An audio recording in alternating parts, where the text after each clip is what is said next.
Hello दोस्तों, स्वागत है आप सभी का हमारे YouTube चैनल एग्जाम बार में। आज 23 और 24 मई का हम लोग करंट अफेयर करने वाले हैं। बहुत ही इंपॉर्टेंट सेशन होने वाला है। पता है मुझे कि कल मैं करंट अफेयर नहीं दे पाया था, थोड़ा बहुत घरों के काम में व्यस्त था।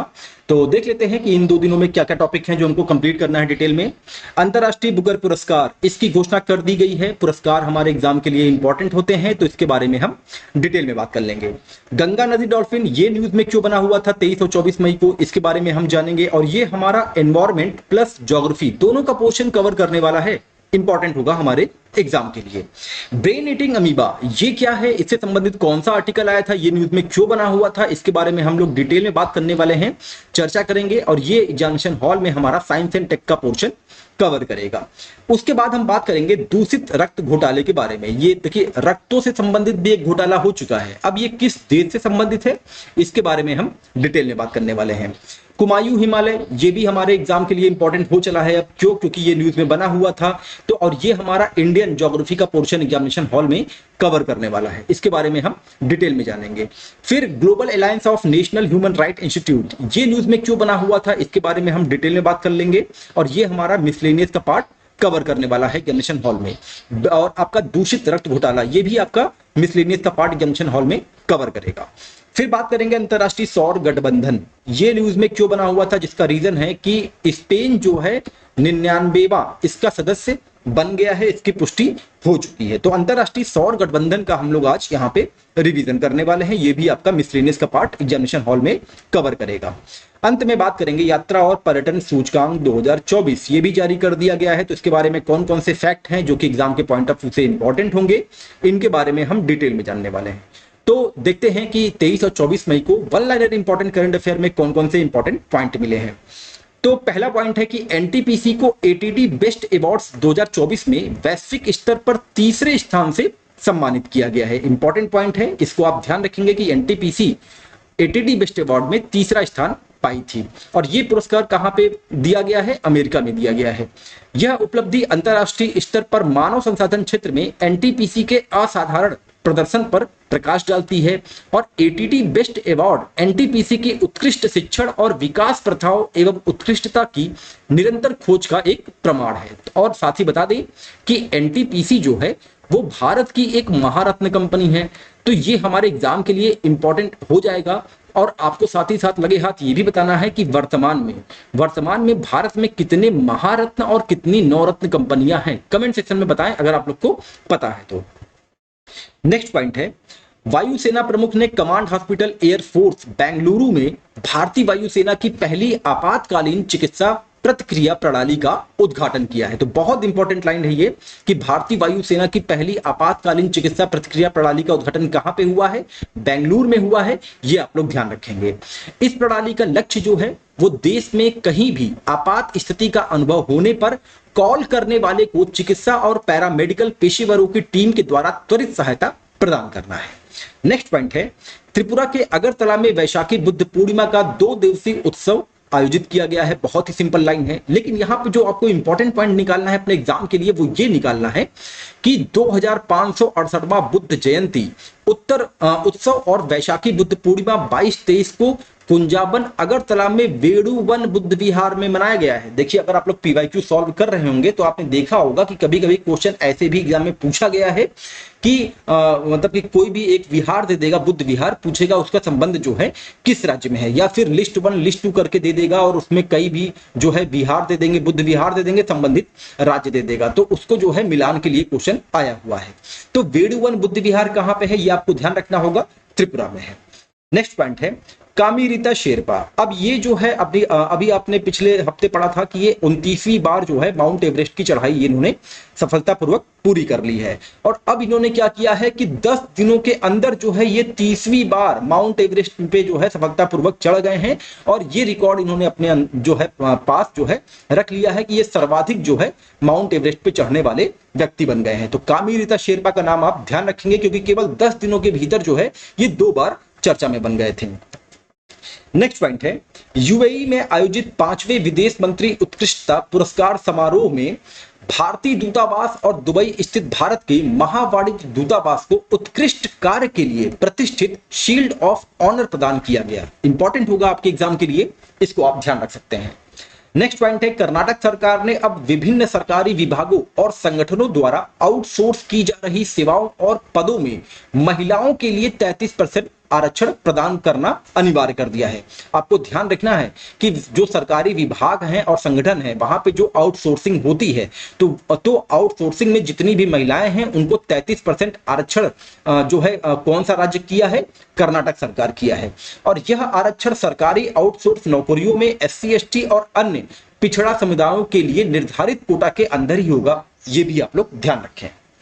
नेक्स्ट पॉइंट है, फिलीपींस और अमेरिका से रिलेटेड है ये। फिलीपींस और अमेरिका परमाणु ऊर्जा संयंत्र बनाने पर सहमत और संयंत्र बनाने और संचालित करने का प्रशिक्षण देने पर सहमत हुए हैं, जिसका रीजन ये है कि दक्षिण पूर्व एशियाई देश अपनी बिजली आपूर्ति को बढ़ावा देना चाहते हैं। समझौते के तहत फिलीपींस के नागरिकों को नागरिक परमाणु ऊर्जा और नवीकरणीय ऊर्जा के बारे में जानने के लिए छात्रवृत्ति और विनिमय कार्यक्रम की पेशकश की जाएगी अमेरिका के द्वारा। नेक्स्ट पॉइंट है, यूरोपीय संघ के सांसदों ने कृत्रिम बुद्धिमत्ता आर्टिफिशियल इंटेलिजेंस को विनियमित करने वाला एक महत्वपूर्ण कानून पारित किया है, जिसका उद्देश्य यूरोपीय व्यवसायों संगठनों में इसके उपयोग को प्रतिबंधित करना है, जिसमें स्वास्थ्य देखभाल निर्णयों से लेकर पुलिसिंग तक के क्षेत्र शामिल हैं। तो किस संघ द्वारा ये जो है AI पर जो आया है कानून, किस संघ ने पारित किया है? यूरोपीय संघ ने पारित किया है, इसको आप लोग ध्यान रखेंगे। नेक्स्ट पॉइंट है, नॉर्वे, स्पेन और आयरलैंड की सरकारों ने 22 मई 2024 को घोषणा की है कि वे फिलिस्तीनी राज्य को मान्यता देंगे, यानी कि वो फिलिस्तीन को राज्य के रूप में एक मान्यता देने वाले हैं। कौन कौन से देश? नॉर्वे, स्पेन और आयरलैंड। तो इस पर हुआ क्या है कि इजरायली सरकार ने इस कदम की निंदा की है, जो कि ऑब्वियस सी बात थी, उनको करना ही करना था, जबकि फिलिस्तीनियों ने इसका स्वागत किया है। एक स्वतंत्र फिलिस्तीनी राज्य की 3 देशों द्वारा आधिकारिक मान्यता जो है वो 28 मई 2024 को प्रभावी हो जाएगी।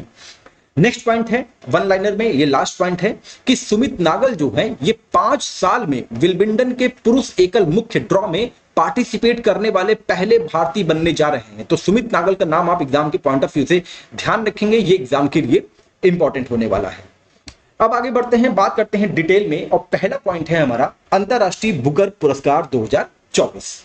तो बता दें कि सबसे पहला जो चीज आपको याद रखना है वो ये याद रखना है कि जेनी अर्पेनबेक की एक पुस्तक है जिसका नाम है कैरोस के लिए अंतरराष्ट्रीय बुकर पुरस्कार उनको दिया गया है। तो न्यूज ये है कि जर्मन लेखिका जेनी अर्पेनबेक और अनुवादक माइकल हॉफमैन ने पूर्वी जर्मनी के अस्तित्व के अंतिम वर्षों के दौरान एक पेचीदा प्रेम प्रसंग की कहानी, जो कि कैरोस के नाम से प्रकाशित की गई थी, कथा साहित्य के लिए अंतरराष्ट्रीय बुकर पुरस्कार जीता है। यह पुरस्कार प्रतिवर्ष विश्व भर में अंग्रेजी में अनुवादित सर्वश्रेष्ठ एकल कथा साहित्य के लिए दिया जाता है अंतरराष्ट्रीय बुकर पुरस्कार, ये आप ध्यान रखेंगे। और इस पुरस्कार की शुरुआत वर्ष 2005 में मैन जो है हुई थी, इसको भी आप लोग ध्यान रखें। आगे बढ़ते हैं, बात करते हैं नेक्स्ट पॉइंट की, जो कि है गंगा नदी डॉल्फिन। ये हमारे एग्जाम के लिए क्यों इंपॉर्टेंट हो गई है? तो न्यूज ये है कि भारतीय वन्यजीव संस्थान ने हालिया रिपोर्ट के अनुसार गंगा नदी बेसिन में 4000 से अधिक डॉल्फिन पाई गई हैं, और गंगा नदी और उसकी सहायक नदियों में पाई जाने वाली नदी डॉल्फिन से में 2000 से अधिक अकेले उत्तर प्रदेश में पाई गई है। यानी कि गंगा नदी बेसिन में 4000 से अधिक डॉल्फिन पाई गई है, लेकिन सिर्फ केवल अगर हम यूपी की बात करें तो वहां पे 2000 से ज्यादा जो है डॉल्फिन जो है गंगा नदी डॉल्फिन जो है ये पाई गई है। और इसका आप एक जो है अनुमान ये भी लगा सकते हैं कि अब गंगा नदी की जो साफ सफाई का जो कार्यक्रम है ये जो है थोड़ा सा अच्छा हुआ होगा, क्योंकि जो ये डॉल्फिन है ना, ये थोड़ा सा मीठे पानी, और मीठा पानी तभी होता है जब वो पानी साफ होता है, तो मीठे पानी में ये रहना पसंद करती हैं और इसीलिए इनकी संख्या बढ़ रही है। बता दें कि उत्तर प्रदेश में डॉल्फिन मुख्यतः चंबल नदी में पाई जाती है, और इसका वैज्ञानिक नाम जो है वो प्लेटनिस्टा गंगैटिका है, ये भी आप लोग ध्यान रखे रहेंगे। डॉल्फिन स्तनधारी पशु है, मछली नहीं है, ये आप ध्यान रखेंगे। स्टेटमेंट वाले क्वेश्चन अगर बनना होगा तो यहां से बन सकते हैं। वे पानी में सांस नहीं ले सकते हैं, इसलिए उन्हें हर 30 से 120 सेकंड में वापस पानी के सतह पर आना पड़ता है। गंगा नदी डॉल्फिन को ब्लाइंड डॉल्फिन, गंगा सुसु या हीहू के नाम से भी जाना जाता है। वर्तमान में गंगा डॉल्फिन भारत की गंगा ब्रह्मपुत्र बराक नदी प्रणाली, नेपाल की कर्नाली, सप्तकोशी और नारायणी नदी प्रणाली और बांग्लादेश की मेघना कर्णफुली और सांगू नदी प्रणाली के कुछ हिस्सों में पाई जाती हैं, इसको भी आप लोग ध्यान रखे रहेंगे। और ये एग्जामिनेशन हॉल में आपका एनवायरमेंट का पोर्शन और ज्योग्राफी का पोर्शन, दोनों का पोर्शन कवर करेगा। एनवायरमेंट का कैसे हो सकता है, जैसे पूछ लेगा आपसे कि गंगा नदी डॉल्फिन का वैज्ञानिक नाम क्या है, तो आपको ध्यान रखना होगा प्लेटनिस्टा गंगेटिका। साथ ही आपको ये भाई ये भी पूछ लेगा कि IUCN कि कौन सी सूची में इसको जो है शामिल किया गया है। अगर आपको ये याद है तो आप कमेंट सेक्शन में जरूर मेंशन करें। अब जब यहाँ पे बार बार गंगा नदी प्रणाली का जो है जिक्र किया जा रहा है, तो गंगा नदी कहाँ से निकल रही है, उसकी ट्रिब्यूटरी कौन कौन सी है, उत्तर प्रदेश में कहाँ पे प्रवेश करती है, उत्तर प्रदेश से मतलब कि किस जिले से होकर वो बिहार में एंट्री करती है, इन सारे फैक्ट को जो है आपको रिवीजन करना चाहिए। अब आगे बढ़ते हैं, बात करते हैं ब्रेन ईटिंग अमीबा के बारे में। ये क्या है, ये न्यूज में क्यों बना हुआ था, और एग्जामिनेशन हॉल में ये हमारा साइंस एंड टेक का पोर्शन कवर करने वाला है। तो न्यूज ये है कि हाल ही में केरल में एक लड़की की नेग्लेरिया फाउलेरी के एक दुर्लभ संक्रमण के कारण मृत्यु हो गई है। अब बता दें कि नेग्लेरिया फाउलेरी, जिसे आमतौर पर ब्रेन ईटिंग अमीबा के रूप में जाना जाता है, एक एकल कोशिका वाला जीव है जो झीलों, उष्ण झरनों और खराब रख रखाव वाले स्विमिंग पूल जैसे गर्म ताजे जलीय वातावरण में पाया जाता है। तो आपको सबसे पहला पॉइंट ये ध्यान रखना है कि ब्रेन ईटिंग अमीबा का जो साइंटिफिक नेम है वो है नेग्लेरिया फाउलेरी। ये नाम आप ध्यान रखे रहेंगे।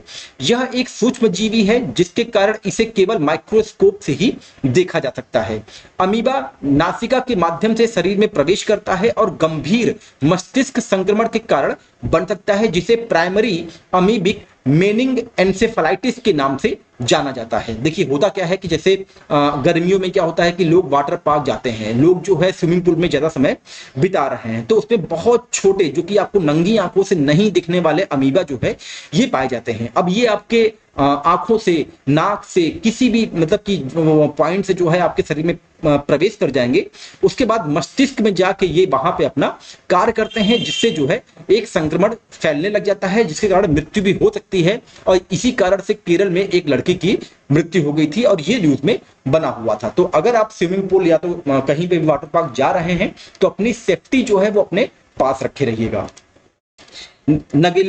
नेग्लेरिया फाउलेरी गर्म ताजे पानी में पाया जाता है, जैसे झीलें, नदियां, swimming pool, splash pad, Surf park और अन्य मनोरंजन स्थान जिनका खराब रखरखाव किया जाता है या न्यूनतम क्लोरीनीकरण किया जाता है।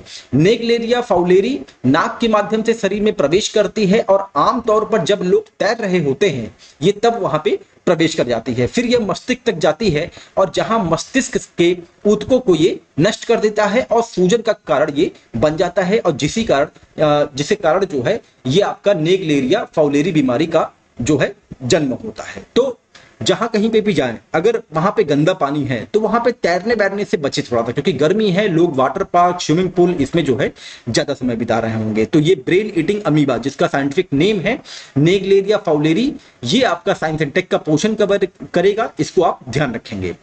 आगे बढ़ते हैं, बात करते हैं नेक्स्ट पॉइंट की, जो कि है दूषित रक्त घोटाला। अब ये क्या न्यूज है देख लेते हैं। यूनाइटेड किंगडम के दूषित रक्त घोटाले की एक स्वतंत्र जांच की रिपोर्ट प्रकाशित हुई है, जिसमें पाया गया है कि सरकार ने उन त्रुटियों को छुपाया है जिसके कारण हजारों लोग HIV या हेपेटाइटिस C से संक्रमित हो गए थे। देखिए अगर एग्जाम में आता है कि दूषित रक्त घोटाले की जांच जो है किस देश में की गई है, तो यूनाइटेड किंगडम, ये आप देश जो है ध्यान रखेंगे।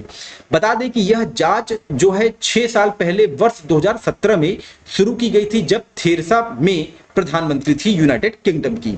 इसका उद्देश्य यह था कि 1970 और 80 के दशक में कैसे हजारों लोग संक्रमित रक्त उत्पादों का आधान से घातक बीमारियों का शिकार हुए, और वर्ष 2019 तक लगभग 3000 लोगों की जटिलताओं से मृत्यु होने का अनुमान लगाया गया था। 1970-80 के दशक के दौरान रक्त का थक्का जमने की बीमारी हीमोफीलिया से पीड़ित हजारों लोगों को HIV वायरस और हेपेटाइटिस से संक्रमित लोगों द्वारा दान किया गया था या बेचा गया था। यानी कि जो लोग HIV से पीड़ित थे, हेपेटाइटिस से पीड़ित थे, उनका रक्त जो है अन्य लोगों को दिया गया था।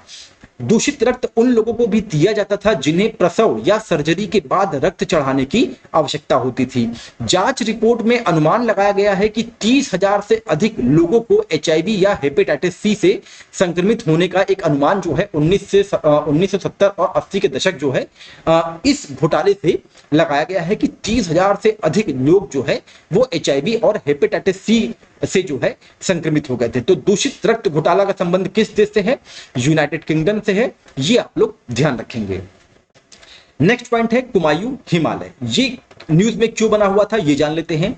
सुप्रीम कोर्ट ने कुमायूं हिमालय में 90 एकड़ के होटल और टाउनशिप परियोजना के निर्माण पर जो है रोक लगा दी है। ये सिंपल सी न्यूज थी, इसको आप इग्नोर भी कर सकते थे, लेकिन चूंकि कुमायूं हिमालय यहाँ पे पॉइंट जो है ये हमारे एग्जाम में इससे कई बार प्रश्न बन चुके हैं, तो ये हमारे एग्जाम के लिए इंपॉर्टेंट है, तो इसका हम यहाँ पे रिवीजन कर लेते हैं। बता दें कि सिडनी बुर्राड नामक भूगर्भ शास्त्री ने नदियों के आधार पर हिमालय का विभाजन किया है। पंजाब कश्मीर हिमालय सिंधु नदी और सतलज नदी के बीच में है। 4 प्रकार से इन्होंने सिडनी ने जो है नदियों के आधार पर हिमालय का विभाजन किया है। तो ये 4 प्रकार कौन कौन से हैं? आपका इंडस रिवर और सतलुज रिवर, इसके बीच में जो है ये आपका पंजाब या फिर जिसे हम लोग कह लें कश्मीर हिमालय है। वहीं पे आपका सतलुज रिवर और काली रिवर, इसके बीच में जो है आपका ये कुमायूं हिमालय है। काली रिवर और तिस्ता, इसके बीच में आपका नेपाल हिमालय है, और तिस्ता और दिहांग रिवर के बीच में असम का हिमालय है। इन 4 भागों में सिडनी ने हिमालय को बांटा है। और वहीं पे जो न्यूज में बना हुआ है ये आपका कुमायूं हिमालय है, जो कि सतलज नदी और काली नदी के बीच में जो है इसका पूरा स्थान है। तो इसके बारे में और कुछ पॉइंट हैं, उसका रिवीजन कर लेते हैं। और यही क्वेश्चन जो है ये मिलान के लिए आ चुका है एग्जाम में। अगर आप पीवाईक्यू सॉल्व कर रहे होंगे तो आपको ये पता होगा कि यही सेम टू सेम पॉइंट जो है टू द पॉइंट किसी एक एग्जाम में पूछा गया है। तो ये भी आप ध्यान रखेंगे। पंजाब हिमालय किस नदी के बीच में है, कुमायूं हिमालय किस नदी के बीच में है, नेपाल हिमालय किस नदी के बीच में है, और साथ ही असम हिमालय किस नदी के बीच में है। बता दें कि कुमायूं हिमालय सतलुज और काली नदी के मध्य स्थित है। नंदा देवी, त्रिशूल, केदारनाथ, दुंगागरी, कामेत, बद्रीनाथ जैसी कई महत्वपूर्ण चोटियां जो है वो कुमायूं हिमालय में स्थित है। इसे पश्चिम में गढ़वाल हिमालय के रूप में भी जाना जाता है। यह क्षेत्र कश्मीर हिमालय की तुलना में और भी ऊंचा है। नैनीताल, रानीखेत और अल्मोड़ा जैसे प्रमुख हिल स्टेशन कुमायूं हिमालय में ही आते हैं। इसको भी आप लोग ध्यान रखेंगे।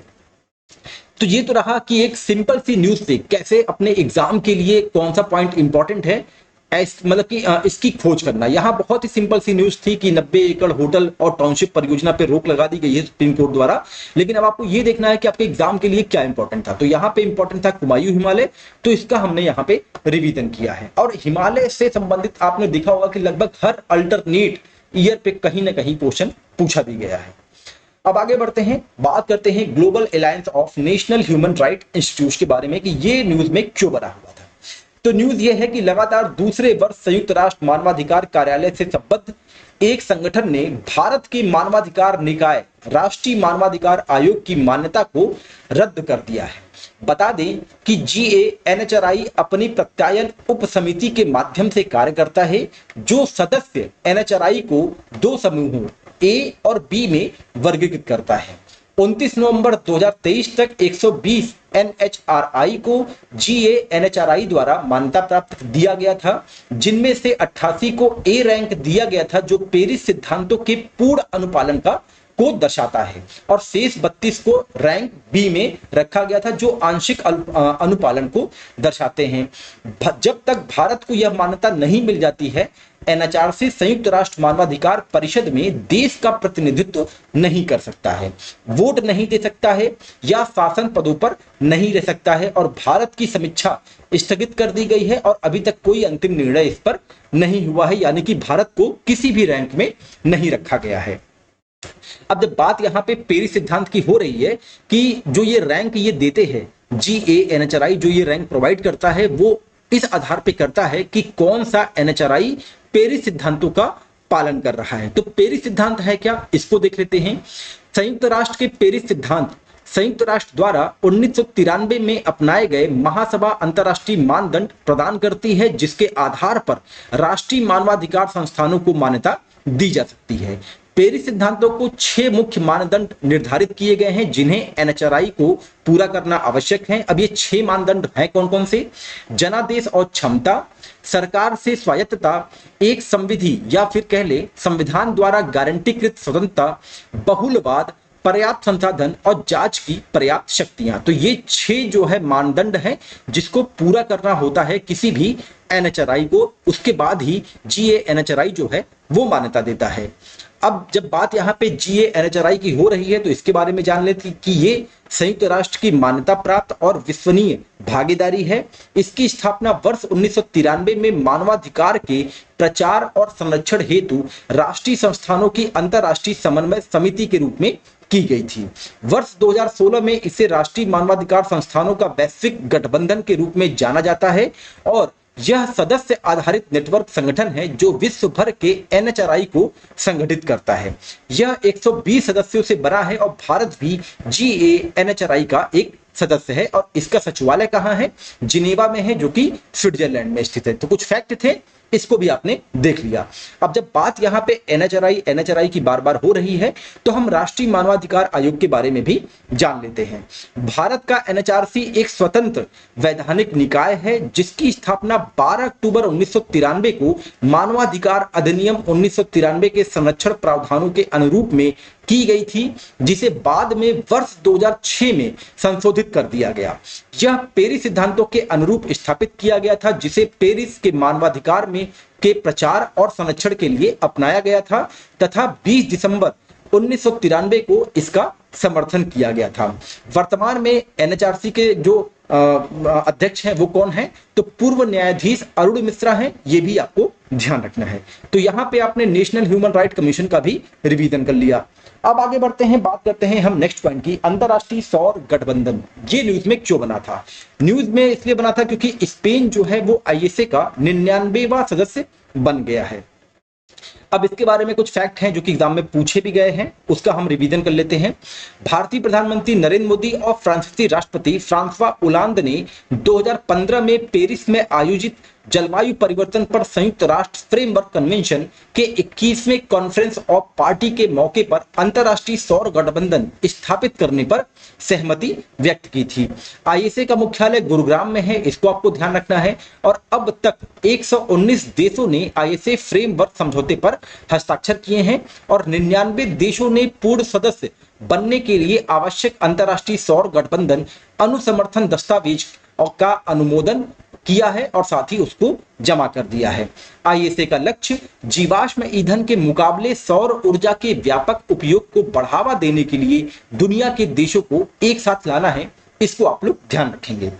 अब आगे बढ़ते हैं, बात करते हैं नेक्स्ट पॉइंट की और आखिरी पॉइंट की, जो कि है हमारा यात्रा और पर्यटन विकास सूचकांक 2024। तो न्यूज ये है कि विश्व आर्थिक मंच द्वारा हाल ही में जारी यात्रा और पर्यटन विकास सूचकांक 2024 में भारत को 119 देशों में से 36वां स्थान दिया गया है। संयुक्त राज्य अमेरिका को विश्व में शीर्ष स्थान दिया गया, जबकि भारत दक्षिण एशिया में सर्वोच्च रैंक वाला देश बना है। तो एग्जाम के लिए इंपॉर्टेंट है, एक तो आपको यह ध्यान रखना है कि भारत की रैंकिंग जो है वो 36वीं है और दक्षिण एशिया में भारत पहला स्थान रख रहा है, ये भी आप लोग ध्यान रखेंगे। WEF द्वारा जारी ये द्विवार्षिक रिपोर्ट है और इसका जो पहला सूचकांक जो है कब जारी किया गया था? 2022 में, ये भी आप लोग ध्यान रखेंगे। इससे पहले WEF 2007 से द्विवार्षिक रूप से यात्रा और पर्यटन प्रतिस्पर्धात्मक सूचकांक प्रकाशित करता था। शीर्ष जो 5 स्थान वाले देश हैं यात्रा और पर्यटन विकास सूचकांक में, वो कौन कौन से हैं? यूएसए है, स्पेन है, जापान है, फ्रांस है, ऑस्ट्रेलिया है। ये क्रम आप याद रखेंगे, एग्जाम के लिए इंपॉर्टेंट हो सकता है। तालिका में सबसे अंतिम स्थान जो है माली का है, उसको जो है 119वां स्थान दिया गया है यात्रा और पर्यटन सूचकांक में। भारत प्राकृतिक संसाधनों में 6वें स्थान पे है, सांस्कृतिक संसाधनों में 9वें स्थान पे है और गैर अवकाश संसाधनों में 9वें स्थान पे है, इसको भी आप लोग ध्यान रखेंगे। भारत सभी संसाधन स्तंभों में शीर्ष 10 रैंकिंग प्राप्त करने वाला 3 देशों में से एक है, ये भी आप लोग ध्यान रखें, एग्जाम के पॉइंट ऑफ व्यू से इंपॉर्टेंट हो सकता है। तो यहाँ पे आपने travel and tourism development index 2024 भी देख लिया है, जो कि आपके एग्जाम के लिए इंपॉर्टेंट होगा। तो ये आपका 23 और 24 मई का टोटल करंट अफेयर है। जितने भी पॉइंट थे जो आपके एग्जाम के लिए इंपॉर्टेंट हैं, उसको आपने यहाँ पे कवर कर लिया है। इसका पीडीएफ हमारे एग्जाम बार टेलीग्राम ग्रुप में दे दिया जाएगा।